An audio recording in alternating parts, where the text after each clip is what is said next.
Assalamualaikum warahmatullahi wabarakatuh. Salam Kukar Pintar.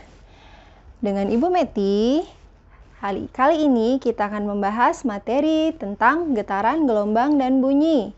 Submaterinya, aplikasi getaran dan gelombang dalam teknologi.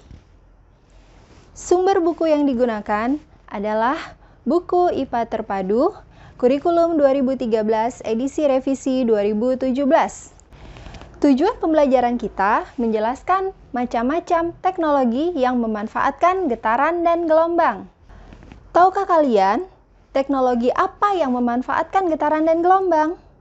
Getaran dan gelombang memiliki banyak manfaat bagi kehidupan manusia. Berikut ini beberapa contoh pemanfaatan gelombang yang digunakan dalam teknologi. Yang pertama adalah USG atau ultrasonografi. Ultrasonografi merupakan teknik pencitraan untuk diagnosis dengan menggunakan gelombang elektromagnetik. USG dapat digunakan untuk melihat struktur internal dalam tubuh, seperti tendon, otot, sendi, pembuluh darah, bayi yang berada dalam kandungan, dan berbagai jenis penyakit seperti kanker. Proses pembentukan gambar dari bunyi dilakukan dengan 3 tahapan, yaitu pemancaran gelombang, penerimaan gelombang pantul, dan interpretasi gelombang pantul. Alat USG akan memancarkan berkas gelombang ultrasonik ke jaringan tubuh menggunakan alat pemancar sekaligus penerima gelombang yang disebut transducer. Gelombang yang dipancarkan akan dipantulkan sebagian oleh jaringan tubuh. Gelombang yang dipantulkan oleh jaringan tubuh selanjutnya diterima oleh transducer. Selanjutnya, transducer akan mengubah gelombang yang diterima menjadi sinyal listrik, kemudian dihantarkan menuju komputer. Komputer selanjutnya akan memproses dan mengubah sinyal listrik menjadi gambar.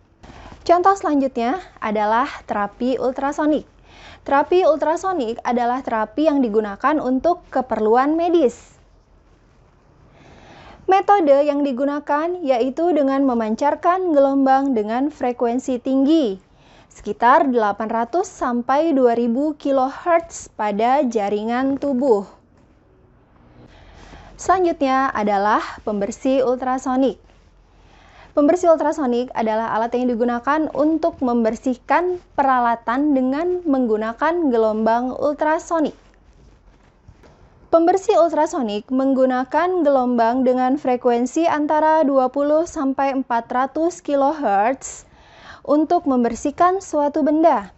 Benda-benda yang biasa dibersihkan menggunakan alat pembersih ultrasonik seperti perhiasan, lensa, jam tangan, alat bedah, alat musik, laboratorium, dan alat-alat elektronik tertentu.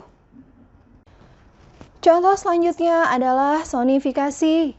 Sonifikasi adalah proses pemberian energi gelombang ultrasonik pada suatu bahan, larutan atau campuran sehingga bahan tersebut dapat dipecah menjadi bagian yang sangat kecil di dalam laboratorium dilakukan dengan bantuan alat yang disebut sonikator. Contoh selanjutnya adalah pengujian ultrasonik. Pengujian ultrasonik atau ultrasonic testing merupakan teknik pengujian yang berdasarkan pada penyaluran gelombang ultrasonik pada objek atau material yang diuji. Pengujian ultrasonik banyak dilakukan dalam produksi logam baja dan aluminium, produksi pesawat, otomotif, dan industri lainnya. Berikutnya adalah LKPD.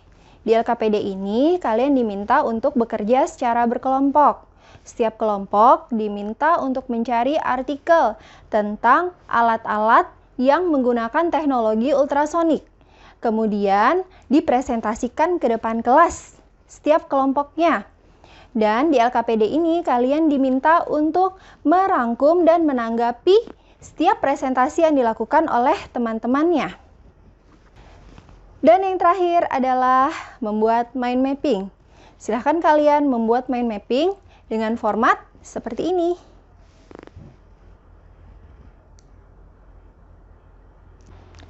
Sekian materi kita. Terima kasih atas perhatiannya. Tetap sehat, tetap semangat. Assalamualaikum warahmatullahi wabarakatuh. Salam Kukar Pintar.